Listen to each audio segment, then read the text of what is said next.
You not know you about that life.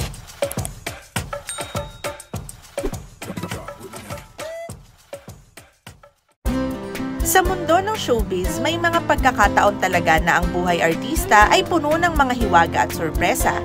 At isa na rito ay ang pag-amin ng ating popstar royalty na si Sarah Geronimo ukol sa kanyang longtime crush na si Eric Santos. Pero bago natin pag-usapan ang mga detalye, ay balikan muna natin ang magandang pagkakaibigan ni Sarah at Eric sa mga nagdaang taon. Sa mga unang yugto ng kanilang mga karera, sina Sarah Geronimo at Eric Santos ay parehong nanggaling sa mga singing contests.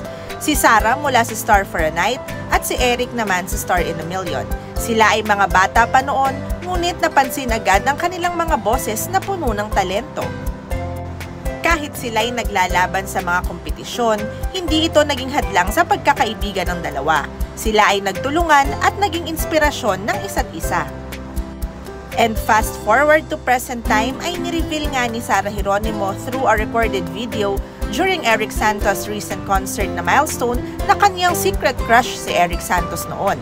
Dahil nga sa maraming mga pagkakataon na sila'y magkakasama sa mga events at concerts, ay nangibabaw kay Sarah ang galing ni Eric sa pagpo-perform at taglay din itong kakulitan. Matatandaang sa isang interview, inamin ni Sarah ang kanyang admiration para kay Eric. Si Eric, napakabait na tao at syempre sobrang talented. Nakaka-inspire yung dedication niya sa kanyang craft, ayon kay Sarah. Kaya naman ang kilig na hatid nito sa kanilang mga fans ay talaga namang nakakatuwa.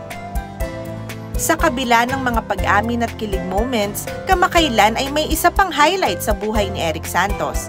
Ito ay ang kanyang nakaraang concert na talaga namang pinag-usapan. Hindi lang boses ang kanyang ibinida, kundi pati na rin ang kanyang pagkatao bilang isang mahusay na performer. Ang mga fans ay sobrang na-enjoy ang gabi kasama si Eric as a celebration of his 20th anniversary as a singer. At syempre, ang tanong, naging special guest ba si Sarah Geronimo sa concert na ito?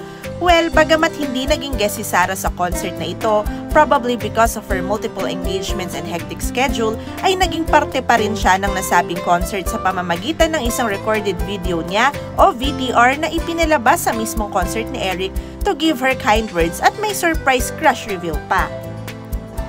Sa mga taon ng kanilang pagkakaibigan, masasabi natin na ang Sarah-Eric tandem ay isa sa mga pinaka-inspiring sa showbiz.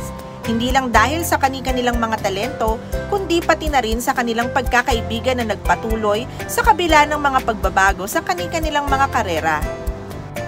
Kahit pa may mga pagkakataon na busy sila sa kanilang mga personal na buhay at karera, hindi nila kinakalimutan ang isa't isa.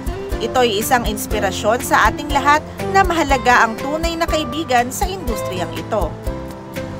Sa mga nakakakilig na pag-amin, makulay na concert at matibay na pagkakaibigan, hindi natin alam kung ano pa ang naghihintay kina Sarah Geronimo at Eric Santos.